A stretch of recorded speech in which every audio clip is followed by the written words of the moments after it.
All right, well, we're going to move on to wing number 2 here. This is our Apple habanero? pineapple. Oh, pineapple. Oh, it is Pineapple okay. habanero Okay. from Thunder Bay, Ontario. And for this one, we're still early on. The pineapple comes across a little stronger than the habanero, in my opinion, so still fairly mild. Wouldn't you agree? I'm handling it. So, It's kind of hot, though.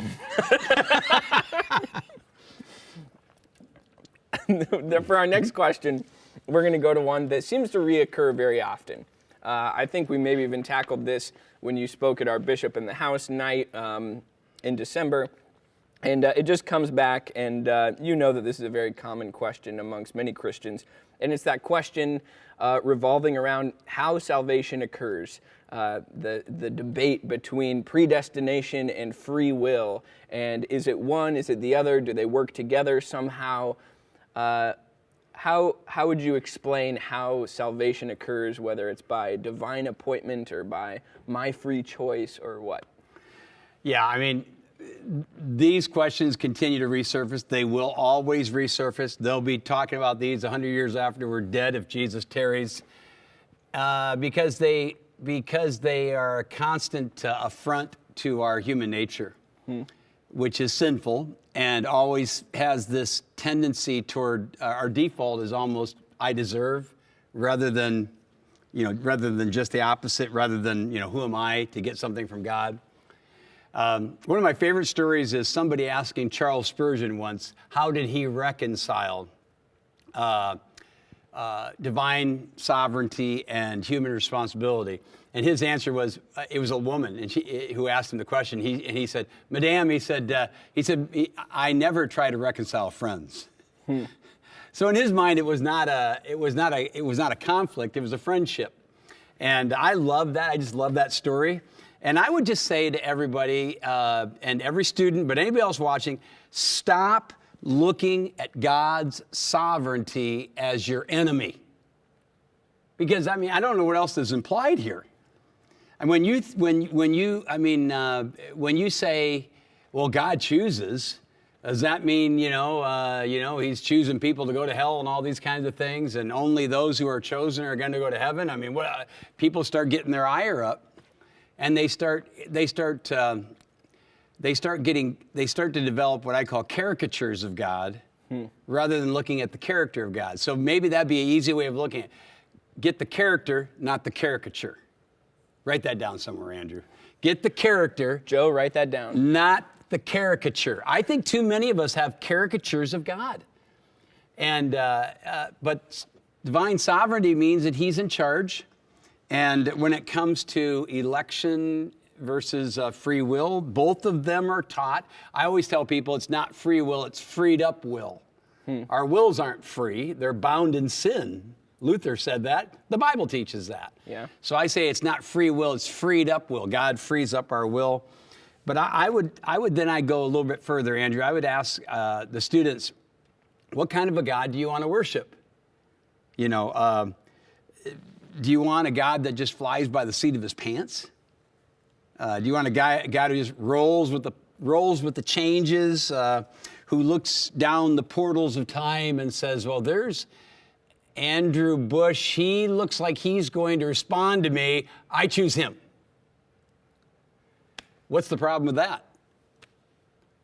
You tell me. I figured, well, I mean, it makes you the arbiter of your salvation. It makes you the one who's going to make the choice. God isn't making the choice. He's responding to Andrew Bush, even if it's 8,000 or 8 million years away. Yeah. And so, I mean, I think we ought to look at some of the facts. There are the two facts I think that are on parallel tracks. They're both the same. They both teach. They're both truth. Is Ephesians 1, verse 4, chosen in him before the foundation of the world. So that's the word electos. We get our word election.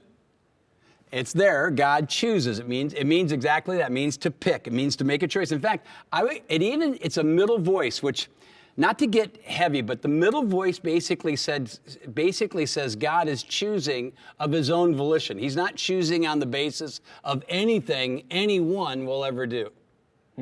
And so the choice of salvation is a God thing. It rests in him and the eternal counsels of God. And then the other fact is that you must believe on the Lord Jesus Christ if you want to be saved. And the Bible teaches that very, very clearly. I'm the way, the truth, and the life. No one comes unto the Father Except through me. except through me. It's only through Christ. And as many as received him, to them he gave the authority to become the children of God. So that's that responsibility. It's there. I think election is an in-house doctrine.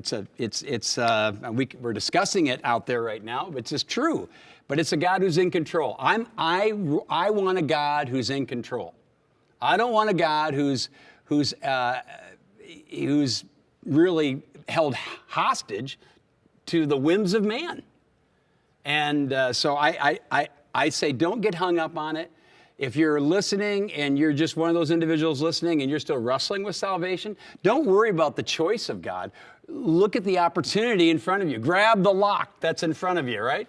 Trust the Lord Jesus Christ. Believe you're a sinner. Believe he died for you. Place your faith in him and be born again into God's family. That's what I would say about that. That's great.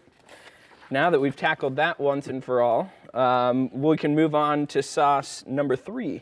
And, what's another? Before that, John Nemmers is wondering, who cut your hair, Andrew? Oh, During this time. John Nemmers is wondering who cut my hair. My very own wife cut my hair. Oh, you didn't go to Great Clips, did you? I did not. I was social distancing. And Okay, very good. therefore, I had my own wife cut my hair. Or rather, she strapped me down to a chair and forced the clippers onto my head to cut my hair. I was very scared. But not as scared as I am for the last wing here. But before we get to that, let's savor in the sweet tamarind and smoky chili hot sauce from I don't even know how to pronounce this. Tamalupeka? Yeah, that looks pretty good to me. I think this one has a great flavor. Wouldn't you agree? Very good. Not that hot, unless it comes back to get you later. Oh, yeah, it does. It comes back and gets you later. Sneaks up on you and then bites like the viper. Doggone it, why do these things do this? I actually had I saw a hot sauce that advertised the fact that it uses molasses to sort of conceal the hotness at first and then punch you right in the face.